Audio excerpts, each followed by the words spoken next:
तो कल आपने देखा हुआ था कि विस्थापन धारा की आवश्यकता हमको क्यों पड़ी थी ना, है ना। विस्थापन धारा क्या है, कहाँ बह रही है, ये आपने देखा था। अभी हम थोड़ा सा इसमें और डिटेल पे आते हैं। जैसे मान लीजिए हम लोग जब बात करते हैं संधारित्र की, है ना, कल अपन ने ऐसा ही कुछ सर्किट देखा हुआ था। अब जैसे मान लीजिए ये आपका एक संधारित्र है ना, और इसको हमने एक बैटरी से ऐसा जुड़ा हुआ है। ये हमने एक बैटरी ले ली और इस बैटरी से इसको हमने जोड़ दिया। तो कल अपन ने इसी तरीके से बात करी हुई थी कि भाई जब जैसे ही हम इसको बैटरी से जोड़ते हैं, इस सर्किट को हम पूरा करते हैं, कुंजी दबाते हैं यहाँ पर, तो इस संधारित्र से क्या होगा, हमारी धारा प्रवाहित होने लगती है ना। और धारा, चूंकि धारा देखिए यहाँ पर आवेश जो है, ध्यान समझिएगा, आवेश क्या होते हैं, हमेशा ऋण सिरे से धन सिरे की ओर चलते हैं, और धारा किधर बहती है, हमेशा धन सिरे से ऋण सिरे की ओर। तो यहां पर हमने दो प्रकार की धाराओं के बारे में बात की थी ना। पहली धारा कौन सी थी आपकी, चालन धारा, और दूसरी धारा कौन सी थी आपकी, विस्थापन धारा। चालन धारा कौन सी थी, जो इस चालक में बह रही थी, है ना, इस चालक में जो धारा बह रही थी उसको हम क्या कह रहे थे, चालन धारा, जिसको हमने नाम कितना दिया था आपका, IC, है ना। और यहां भी ये क्या हो जाएगा आपका IC, है ना। अब विस्थापन धारा को हम थोड़ा सा एक बार और समझ लेते हैं इसमें हल्का सा। जैसे किसी भी परिपथ में जब धारा प्रवाहित होती है, किसी भी परिपथ में धारा प्रवाहित हो रही है, तो हम क्या देखते थे, उस परिपथ के चारों तरफ एक चुंबकीय क्षेत्र उत्पन्न होता था। तो अब जब यदि हम यहाँ पर, जैसे मान लीजिए यहाँ पर हम कोई बिंदु लेते हैं, यहाँ मान लीजिए मैंने बिंदु ले लिया P। अब यहाँ कौन सी धारा बह रही है आपकी, IC। और यदि यहाँ पर मुझे चुंबकीय क्षेत्र बताना हो, तो आपको पता है परिपथ के चारों तरफ क्या होगा, यहाँ पर एक इस प्रकार से संकेंद्रीय चुंबकीय क्षेत्र बनेगा। क्लियर है बात इतनी, है ना। सिंगल एक परिपथ ले लेते हैं दिखाने के लिए। अब देखिए यही धारा जो है यहां से जाकर के इस जो आपका संधारित्र है, संधारित्र के एक सिरे पर, बाएं सिरे पर पहुंच रही है, ठीक है। यदि मैं इसी को यहां पर और इस प्रकार से एक बंद कर दूं, जैसे मान लीजिए इसको जोड़ करके मैंने एक यहां पर ये एक एम्पियर परिपथ बनाया। अब जितनी धारा यहां पर जा रही है उतनी धारा इधर भी आनी चाहिए, लेकिन धारा जो मेरी IC चालन धारा जो है वो देखिए यहीं पर जाकर के समाप्त हो जा रही है। यदि मैं इस Q क्षेत्र की बात करूं, यहां पर यदि मैं इस Q क्षेत्र को लेता हूं, चूंकि मैं कह रहा हूं कि धारा यहां से जा रही है और इधर भी धारा आ रही है ना, परिपथ में कहीं पर भी धारा छूट नहीं रही है। यहां पर देखिए धारा छूट रही है क्या, नहीं। जितनी धारा IC यहां से जा रही थी उतनी ही संधारित्र के दूसरे भाग से भी धारा हमारी क्या हो रही है, वापस आ रही है ना। और जबकि यहां पर हम देखें दोनों संधारित्रों के बीच में, तो यहां कोई धारा है क्या, नहीं है। तो यदि हम एम्पियर का परिपथीय नियम लगाते हैं बच्चों, देखिए यदि हम P पर लगाएं, कहां पर लगा रहे हैं हम लोग एम्पियर का परिपथीय नियम, P पर, तो चुंबकीय क्षेत्र का मान कैसे निकालते हैं, याद करिए, लाइन इंटीग्रल, है ना, रैखिक समाकलन किसका, BdL, और बराबर में कितना होता है बच्चों, म्यू नॉट I हमने यहां पर कितना ले लिया है, IC ले लिया है। अब यदि इसी को मैं संधारित्र के अंदर Q पर बात करता हूं, कहां पर बात कर रहा हूं मैं, Q पर। अब देखिए इसी को यदि हम लिखेंगे कि रैखिक समाकलन BdL बराबर कितना हो जाएगा, देखिए म्यू नॉट, और I कितना है वहां पर, यहां पर तो I हमको दिख ही नहीं रहा है कोई, है ना। I कितना हो गया वहां पर, 0। तो देखिए अब ये डायरेक्ट पूरा का पूरा हमारा क्या हो गया, 0। और जबकि हमने कल क्या देखा हुआ था कि जितना यहां पर चुंबकीय क्षेत्र जो यहां पर दर्शा रहा था हमारा चुंबकीय सुई, उतना ही चुंबकीय क्षेत्र यहां पर, वही विक्षेप जो है उसमें यहां पर भी हो रहा था, है ना, संधारित्र के अंदर, ठीक है। मतलब ये जो हमारा नियम था एक तरीके से एम्पियर का जो परिपथीय नियम था, इसमें कहीं ना कहीं कोई कमी थी, है ना, और इसी कमी को दूर किया किन्होंने, मैक्सवेल ने दूर किया। क्लियर है इतनी बात, कोई डाउट है इसमें। चलिए, तो इस धारा को जो यहां पर बह रही है, जिसके कारण से उस चुंबकीय सुई में विक्षेप हो रहा है, इस धारा को हमने क्या नाम दिया था आपका, विस्थापन धारा, ठीक है। क्लियर है बात बच्चों यहां तक। चलिए, विस्थापन धारा, अब आगे हम इसको समझते हैं कि विस्थापन धारा का व्यंजक क्या होगा, है ना। अच्छा, यहां विस्थापन धारा बह कैसे रही है, देखिए हम लोग जो समझते थे अभी तक, क्या समझते थे कि जब भी किसी चालक में आवेश प्रवाहित होते हैं तो उस आवेश के प्रवाहित होने से वहां पर विद्युत धारा बहती है। अभी तक हमने ये सीखा हुआ था। अब यहां पर संधारित्र के दोनों सिरों पर कोई आवेश तो प्रवाहित हो नहीं रहा है, कि हो रहा है बच्चों, है ना। देखिए अब इसको थोड़ा सा हम बेसिक में समझते हैं, ध्यान से देखिएगा, थोड़ा डीप में जा रहे हैं इसके, कि भाई संधारित्र में यहां से कोई आवेश तो इसके अंदर पे जा नहीं रहा है, या हम कहें कि संधारित्र में इस जगह से इस जगह तक जाने के लिए कोई भी आवेश के लिए कोई भी यहां पर रास्ता नहीं है। कोई चालक होता, कोई पदार्थ होता वहां पर, कुछ भरा होता यहां पर, तब ना आवेश जाता वहां से, है ना। यहां पर कोई आवेश तो है नहीं, तो आखिर ये जो विस्थापन धारा हमने बोली, ये आईडी जो है यहां से आखिर गया कैसे, आईडी इस प्लस सिरे से माइनस सिरे की ओर कैसे गया, पहुंचा कैसे, ठीक है, इसके बारे में हम समझते हैं। तो बहुत ध्यान से समझिएगा बच्चों, कल हम जो बात कर रहे थे कि जैसे जैसे इलेक्ट्रॉन जो है आपका, ये इलेक्ट्रॉन यहां से ऋण सिरे की तरफ बढ़ते जाते हैं, यहां इस चालक पर इकट्ठे होते जाएंगे, और ये क्या बनता जाएगा, आपका ऋणात्मक बनता जाएगा। उसका विभव जो होगा वो क्या होता जाएगा, ऋणात्मक विभव होता जाएगा, वो बढ़ता जाएगा ना। संधारित्र का काम क्या होता है, आवेशों को संग्रहित करना। क्या काम होता है, आवेशों को संग्रहित करना। और जैसे जैसे आवेश यहां से चलते जाएंगे तो वो आवेशों को क्या करेगा, संग्रहित करता जाएगा। और आवेश कैसे संग्रहित करता है, अपने दोनों प्लेटों पर करता है। तो जब यहां पर ऋण आवेश जा रहा है, इसका ऋण विभव बढ़ता जा रहा है, उसी समय पे यहां पर इस वाले भाग का क्या होगा, आपका धन विभव बढ़ता जाएगा, है ना। अब जब ये प्लस बनता गया और ये क्या बनता गया, आपका माइनस, है ना। और इसका आवेश का मान बार बार क्या होता जा रहा है, वहां पर बढ़ता जा रहा है। और जब भी प्लस माइनस में ऐसा हम देखते हैं तो वहां पर क्या उत्पन्न होता है, विद्युत क्षेत्र।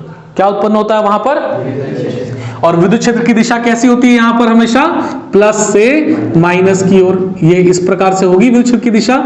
चूंकि समांतर यहां पर संधारित्र हमने लिया हुआ है तो ये इस प्रकार से बनता है ना। आपने पिछले भी पार्ट में ऐसा देखा हुआ है। तो ये विद्युत क्षेत्र की दिशा इस प्रकार से समानांतर पैरेलल बिल्कुल होती है प्लेटों के बीच में। कोई दिक्कत इसमें, इतनी बात समझ में आई या नहीं आई, है ना। तो अब यहां पर हम एक नया चीज लेकर के आ रहे हैं कि ध्यान से समझिएगा कि चार्ज का मान यहां से, आवेश जो है, आवेश इसके प्लेटों पर बढ़ता जा रहा है। आवेश क्या हो रहा है इसके प्लेटों पर, कब बढ़ता जा रहा है, जिस समय पर संधारित्र हमारा आवेशित हो रहा है, चार्ज हो रहा है। चार्ज होते समय पे उस पे आवेशों की मात्रा बढ़ती जा रही है। और यदि आवेशों की मात्रा बढ़ती जाएगी, Q का मान बढ़ता जाएगा, तो जैसे जैसे Q का मान बढ़ेगा वैसे वैसे आपके विद्युत क्षेत्र का जो मान होगा ये भी क्या होगा, यहां पर बढ़ता जाएगा। ठीक है, विद्युत क्षेत्र का मान क्या होगा, बढ़ता जाएगा। तो हमारे मैक्सवेल ने हमको यही सिद्धांत दिया कि चुंबकीय क्षेत्र सिर्फ और सिर्फ धारा के बहने से नहीं उत्पन्न होता है। यदि हम वहां पर विद्युत क्षेत्र में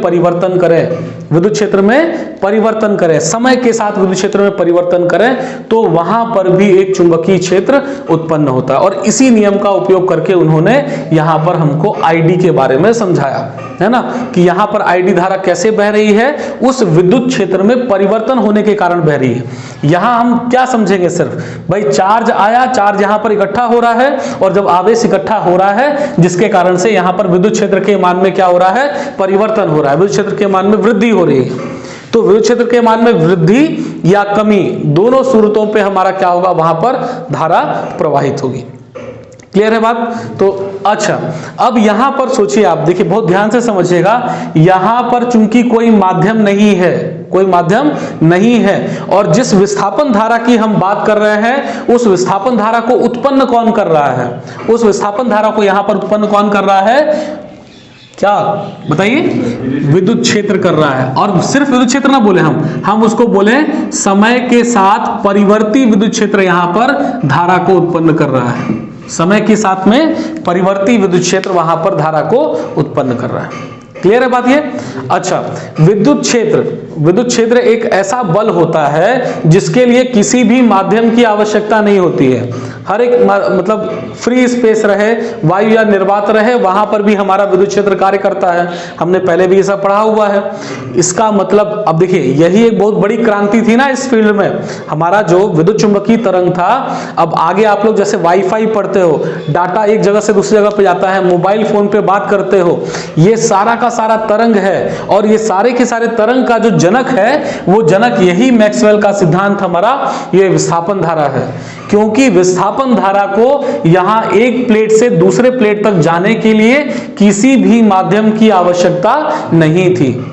बात समझ में आई? माध्यम की आवश्यकता क्यों नहीं थी? क्योंकि विस्थापन धारा जो हमारा है वो किससे उत्पन्न हो रहा है? समय के साथ में परिवर्ती विद्युत क्षेत्र से उत्पन्न हो रहा है, और विद्युत क्षेत्र किसी भी माध्यम के भरोसे नहीं रहता, वो किसी माध्यम पर निर्भर नहीं करता है। बात समझ में आई? क्लियर है इतनी बात? तो इसका मतलब जब विस्थापन धारा यहां से यहां तक बिना माध्यम के पहुंच गया, और धारा मतलब क्या होती है? धारा मतलब होती है ऊर्जा, एनर्जी, है ना। मतलब हमने ऊर्जा एक प्लेट से दूसरे प्लेट पे भेजा, है ना। ऊर्जा क्या किया हमने? एक प्लेट से दूसरे प्लेट पे भेजा, वो भी बिना किसी माध्यम के, बिना किसी तार के।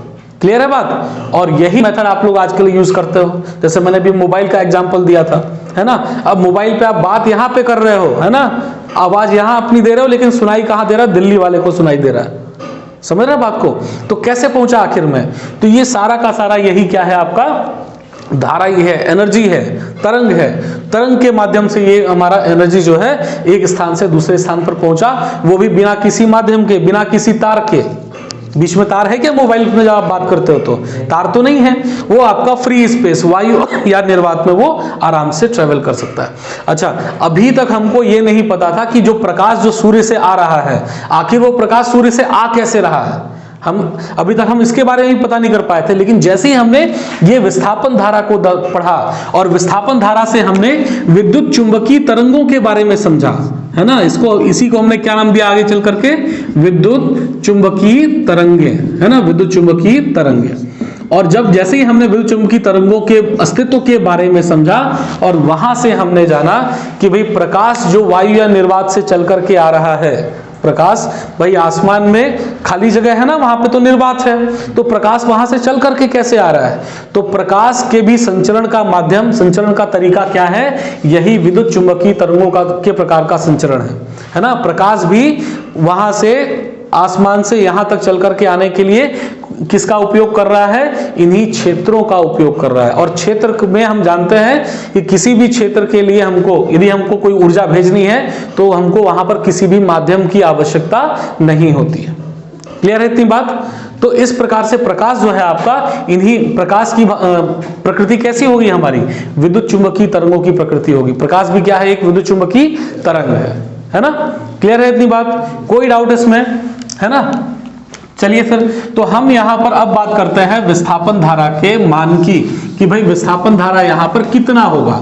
तो अभी आपने समझा यहां पर जो हमने बात करी कि विस्थापन धारा कैसे यहां पर हो रहा है? विद्युत क्षेत्र में परिवर्तन के कारण उत्पन्न हो रहा है। किसके कारण उत्पन्न हो रहा है? विद्युत क्षेत्र में परिवर्तन के कारण। तो अब जरा कुछ चीजें हम लोग समझते हैं। जैसे मान लीजिए ये जो हमारा प्लेट है, समांतर प्लेट संधारित्र है, इसके प्लेट का जो क्षेत्रफल है, मान लेते हैं कितना है हमारे पास में? A। तो यहां ध्यान से देखिएगा, माना प्लेट का क्षेत्रफल कितना है बच्चों? क्षेत्रफल A है, और चूंकि चार्ज यहां पर बार बार बढ़ रहे हैं ना, आवेश क्या हो रहा है? आवेश के मान में परिवर्तन हो रहा है। तो हम ऐसा लेके चलते हैं कि किसी क्षण पर आवेश कितना है आपका?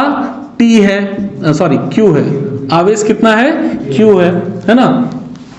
और यदि प्लेट पर प्रति एकांक क्षेत्रफल पर आवेश घनत्व, प्रति एकांक क्षेत्रफल पर आवेश घनत्व कितना हो बच्चों? सिग्मा लेते हैं ना हम लोग, आवेश घनत्व सिग्मा हो, तो याद करिए सिग्मा बराबर कितना होता था? प्रति एकांक क्षेत्रफल पर आवेश घनत्व सिग्मा बराबर Q और बटे पे क्षेत्रफल, Q बटा A। याद आया आपको ये, है ना। क्या क्या चीजें लिए हमने अभी यहां पर, कि माना प्लेट का क्षेत्रफल कितना है यहां पर? A है, और किसी क्षण पर आवेश कितना है आपका? Q है ना। और यदि प्लेट के प्रति एकांक क्षेत्रफल पर आवेश घनत्व तो कितना हो? सिग्मा। प्रति एकांक क्षेत्रफल पर आवेश कितना है आपका? सिग्मा है। तो सिग्मा बराबर कितना हो जाएगा आपका? Q बटा A, है ना। और आपने सेकंड चैप्टर पे यहां पर विद्युत क्षेत्र निकाला हो ना, पहले चैप्टर पे विद्युत क्षेत्र कितना होता है बताइए फटाफट? प्लेटों के बीच में विद्युत क्षेत्र कितना हो जाएगा? ध्यान से देखिए, प्लेटों के बीच में विद्युत क्षेत्र, है ना, ध्यान रखना है विद्युत क्षेत्र क्या है, किसी क्षण पर है ना, किसी समय t पर है, क्योंकि ये क्या हो रहा है, इसका मान हमेशा यहां पर बदल रहा है। तो E बराबर कितना होता है बच्चों, याद है आपको, सिग्मा बटा एप्सिलॉन नॉट। विद्युत क्षेत्र का मान कितना होता है समांतर प्लेटों के बीच में, E बराबर सिग्मा बटा एप्सिलॉन नॉट। अब सिग्मा का मान तो हमने रखा हुआ है, कितना है जरा बताओ फटाफट, Q बटा A। तो जब हमने यहां पर Q बटा A लिया तो कितना हो जाएगा ये, A एप्सिलॉन नॉट, है ना। E का मान आ गया इतना, यहां पर कोई दिक्कत है इस पे। तो जब E का मान इतना आ गया है, अब हम क्या बोलते हैं, यदि यहां पर विद्युत क्षेत्र में परिवर्तन हो रहा है का मतलब क्या होता है, विद्युत फ्लक्स में परिवर्तन हो रहा है।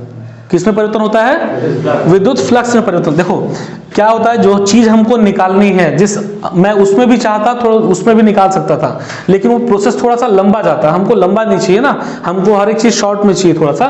तो ध्यान से समझिएगा, जब हमने यहां पर बोला कि टी में परिवर्तन हो रहा है, ई में परिवर्तन हो रहा है, किसके सापेक्ष, समय के सापेक्ष। तो यदि विद्युत क्षेत्र में परिवर्तन होगा, वृद्धि होगा या कमी होगा, तो वहां पर क्या होगा, आपका फ्लक्स में भी परिवर्तन होगा। तो फ्लक्स में कितना परिवर्तन होगा समय के सापेक्ष, तो देखिए फटाक से ध्यान से देखिएगा, इसमें हमने लिखा है इसको D phi E by D T, यही होगा आपके फ्लक्स में परिवर्तन उस टी समय पर। तो फाई का मान कितना होता है, अभी हमने देखा ना, फाई बराबर कितना होता है, देखिए ध्यान से, फाई बराबर कितना होता है, ई ए, बार बार ए नीचे जा रहा है, ई ए, है ना। तो यहां लिखिए आप फटाक से डी बाई डी टी, और क्या डाल दिया यहां पर हमने बच्चों, ई ए। कोई दिक्कत है इसमें। अब ई का मान हमने पहले निकाल चुके हैं ना, ई बराबर कितना होता है, Q by A epsilon not. रखिए यहां पर कितना हो जाएगा बताओ, डी बाई डी टी, ई की जगह पे रखा हमने क्या, Q by A epsilon not, और इनटू में क्या है, ई के साथ में, कोई दिक्कत इसमें। देखिए ए से ए कट गया, क्या बच गया आपके पास में, यहां पर देखिए एप्सिलॉन नॉट तो भाई नियतांक है ना, इसको बाहर ले लेते हैं हम लोग, इसमें कोई परिवर्तन नहीं आएगा। क्या बच गया आपके पास में, D Q by D T, है ना। और ये D Q by D T कौन सी धारा है, उस टी समय पर समांतर प्लेट संधारित्र के बीच में बहने वाली धारा, उसी की हम बात कर रहे हैं ना। कहां से उत्पन्न हुआ, ये विद्युत क्षेत्र में परिवर्तन होने से उत्पन्न हुआ।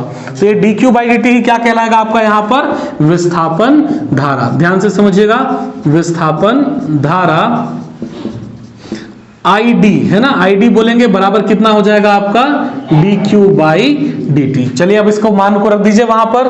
तो क्या क्या आ गया बच्चों आपके पास में, यहां पर D phi E by D T बराबर पे कितना आ गया, 1 बाई एप्सिलॉन नॉट, और ये कितना आ गया आपका ID। कोई दिक्कत इसमें। और यहां से आप ID का मान निकाल लीजिए, ID बराबर एप्सिलॉन नॉट कहां है आपका, बटे में है, कहां जाएगा इधर पे, गुणे पे।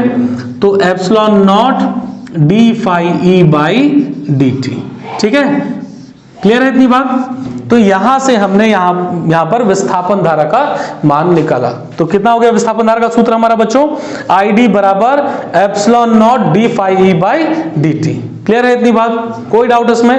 फिर से एक बार रिवाइज कर लें फटाफट। हम देख रहे हैं कि यहां पर आवेश की मात्रा क्या हो रही है, लगातार बढ़ती जा रही है समय के साथ में, और जब आवेश की मात्रा बढ़ेगी तो विद्युत क्षेत्र का मान क्या होगा, वहां पर बढ़ेगा, और विद्युत क्षेत्र परिवर्तित होगा, जिसके कारण से उनके बीच में विद्युत फ्लक्स का भी मान क्या होगा आपका, परिवर्तित होगा। और इसी विद्युत फ्लक्स के परिवर्तन के कारण वहां पर क्या हो रही है, धारा बह रही है, जिसको हम क्या बोलते हैं, आपकी विस्थापन धारा। तो कितनी धारा होगी, उसका मान कितना होगा। तो हमने क्या किया, कहां से शुरू किया, हमने बोला कि प्लेट के प्रति एकांक क्षेत्रफल पर, प्लेट का क्षेत्रफल कितना है A, आवेश कितना है आपका Q, और प्रति एकांक क्षेत्रफल पर आवेश घनत्व कितना है आपका सिग्मा। तो सिग्मा इज इक्वल टू कितना हो जाएगा आपका, Q बाई A। प्लेटों के बीच में विद्युत क्षेत्र की E बराबर कितना होता है, सिग्मा बाई एप्सिलॉन नॉट। तो E इज इक्वल टू कितना हो जाएगा, वैल्यू रखा हमने यहाँ पर Q by A epsilon not. कोई दिक्कत है इसमें। हमने बोला विद्युत क्षेत्र में परिवर्तन हो रहा है, मतलब फ्लक्स में परिवर्तन हो रहा है, और फ्लक्स में परिवर्तन हुआ मतलब D phi E by D T, that is equal to क्या हो जाएगा आपका, फाई का वैल्यू पुट किया, फाई बराबर कितना होता है, EA, पहले पढ़ा हुआ है आप लोगों ने यहां पर। तो d by D T EA, E का मान रख दीजिए आप यहां से, और आपका बच गया dq बाई dt, और इसी dq बाई dt को हम लोग यहां पर क्या बोलते हैं, उस t समय पर बहने वाली धारा या t समय पर बहने वाला आवेश, है ना, जो आवेश हमारे पास में इकट्ठा हो रहा है। तो ID इज इक्वल टू कितना आ जाएगा आपका, epsilon nought D phi E by D T. Clear है इतनी बात, कोई समस्या बच्चों इसमें, है ना। चलिए नोट डाउन करिए इसको, मैक्सवेल ने जो ये आंशिक संशोधन किया उसमें, है ना, मैक्सवेल ने क्या देखा था कि जितने भी चालक होते हैं, खासकर संधारित्र में क्या होता है, परिपथ में एक चालन धारा बहती है, संधारित्र के अंदर क्या बहती है, विस्थापन धारा, और है ना, तो इस प्रकार से दो धाराएं बहती है वहां पर, ऐसे परिपथ में जहां पर क्या हो आपका संधारित्र हो। क्लियर है बात? तो इसलिए यहां पर मैक्सवेल ने क्या किया, जो एम्पियर का परिपथी नियम था, एम्पियर का परिपथी नियम कितना था याद करिए जरा, फिर से बात करते हैं हम लोग, BDL, है ना, ये था आपका बराबर कितना होता है, म्यू नॉट I। इसमें एक आंशिक संशोधन किया संधारित्री परिपथ में, है ना, और उन्होंने एक नया समीकरण दिया, ध्यान से देखिएगा, उन्होंने समीकरण बताया BDL, ध्यान से देखिएगा, बराबर कितना हो जाएगा आपका, तो म्यू नॉट, उन्होंने बताया कि भाई ये जो धारा बहने वाली धारा है, ये दरअसल चालन धारा और विस्थापन धारा, इन दोनों का क्या है, वो योग है ना। अब वो निर्भर करता है, देखिए जब परिपथ की हम बात करेंगे, क्लियर है बात इतनी, IC प्लस ID, है ना, ये इसका योग है, और ID का मान अभी आपने देखा हुआ था, कितना था जरा बताइए फटाफट मुझे, BDL बराबर म्यू नॉट IC प्लस कितना था, epsilon nought D phi E by पे dt। क्लियर है बात ये? और ये जो समीकरण उन्होंने एम्पियर ने बनाया, इसी को हम बोलते हैं एम्पियर मैक्सवेल समीकरण। क्या बोलेंगे इसको हम लोग, एम्पियर मैक्सवेल समीकरण। क्लियर है बात बच्चों, यहां पर कोई दिक्कत इस पे? चलिए, अब यहां पर ध्यान रखना है कि जब परिपथ की हम बात करते हैं, किसकी बात करते हैं, परिपथ की, फिर से समझिए, ये जो संधारित्र है आपका, जब हम परिपथ की बात करते हैं, परिपथ मतलब ये, ठीक है, जब हम चालक की बात करेंगे तो चालक में कौन सी धारा बहेगी आपकी, IC, और उस समय पर जब चालक में धारा IC बह रही है, तब ID का मान कितना हो जाएगा आपका, 0, और जब हम संधारित्र के बीच में पहुंचेंगे उस समय IC यहां पर कितना हो जाता है आपका, 0, और तब जो धारा बह रही होती है वो कौन सी होती है आपकी, विस्थापन धारा ID, है ना। तो ये इसको आपको इसमें ध्यान रखना है। क्लियर बात इसमें? तो इस आंशिक संशोधन के साथ में मैक्सवेल ने हमको 4 समीकरण दिए, बाकी 3 समीकरण जो हमने पहले पढ़े हुए थे विद्युत क्षेत्र के और चुंबकीय क्षेत्र के, वो तो सेम टू सेम है, बस ये तीसरे वाले में थोड़ा आंशिक परिवर्तन करके उन्होंने हमको 4 समीकरण दिए, जिसको हम लोग मैक्सवेल समीकरण के भी नाम से जानते हैं।